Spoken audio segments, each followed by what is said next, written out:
My dear students, have a very sweet morning to all of you. I hope you are well and safe at your home. जी हाँ प्यारे बच्चों, आप घर पे ठीक ठाक होंगे और रोज का काम रोज कर रहे हैं। प्यारे बच्चों, आज हम पढ़ने वाले हैं 12th। जी हाँ, 12th इकोनॉमिक्स से एक इंपॉर्टेंट चैप्टर, और चैप्टर का नेम है फॉरेन एक्सचेंज। जी हाँ, फॉरेन एक्सचेंज रेट का चैप्टर पढ़ने वाले हैं। इसके अंदर जो टॉपिक आज हम पढ़ाने वाले हैं आपको, उस टॉपिक का नाम है फॉरेन एक्सचेंज मार्केट। प्यारे बच्चों, क्या होती है फॉरेन एक्सचेंज मार्केट?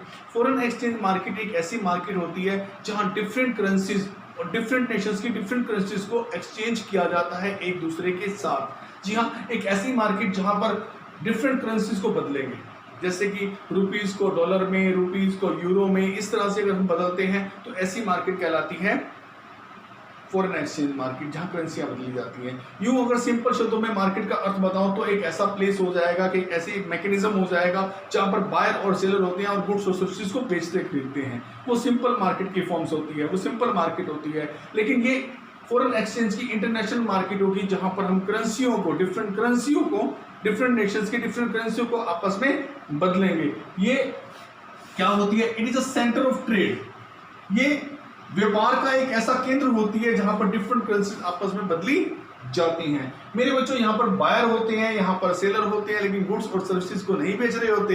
यहाँ पर बायर और सेलर का जो मन होता है, जो वो विश लेके यहाँ आते हैं, वो ये होता है कि हम फॉरेन एक्सचेंज को, फॉरेन करेंसी को एक दूसरे के साथ बदल लें या फॉरेन करेंसी को दूसरे के साथ एक्सचेंज कर लें। मेरे बच्चों, इस फॉरेन एक्सचेंज मार्केट के कुछ फंक्शंस भी हैं, जो मेन फंक्शन मैं बता देता हूँ। पहला है ट्रांसफर फंक्शन। ट्रांसफर फंक्शन का अंदर क्या काम होता है? ये इंप्लाइज करता है क्या? ये परचेसिंग पावर को, जी हाँ, जो किसी भी करेंसी के अंदर खरीदने की शक्ति है ना, ये उसको एक प्लेस से दूसरे प्लेस पर पहुंचा देता है। जैसे कि मैं एक नेशन की करेंसी है, अगर मैं इस नेशन की करेंसी जैसे इंडियन रुपीज देकर मैं डॉलर खरीदना चाहूँ, तो मैं इंडियन रुपीज यहाँ से शिफ्ट करूंगा किसी अकाउंट में, और वहां से मेरे पास शिफ्ट होकर आ जाएगी, करेंसी बदल के एक्सचेंज होकर आ जाएगी डॉलर, या बदल कर आ जाएंगे यूरो। इस तरह से ट्रांसफर फंक्शन के अंदर क्या होता है? परचेजिंग पावर जो है वो in terms of foreign exchange बदल जाती है, मतलब कि फॉरेन करेंसियां बदल जाती हैं और ट्रांसफर होकर एक दूसरे के प्लेस पर, एक दूसरे के अकाउंट में पहुंच जाती है। दूसरी बात है क्रेडिट फंक्शन।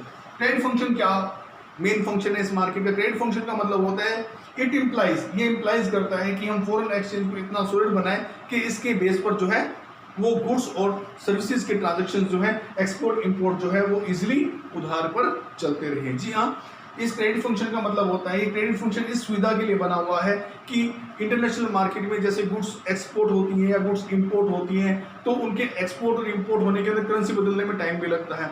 तो क्रेडिट फंक्शन इस बात की सुविधा देता है कि जब तक करेंसियां बदल रही होती हैं या करेंसियों के जो गुड्स और सर्विसेज की सप्लाई है, उसे कुछ समय के लिए उधार पर भी किया जा सके, उस साख के जरिए जो है गुड्स और सर्विस को खरीदा जा सके। तीसरा फंक्शन है हेजिंग फंक्शन।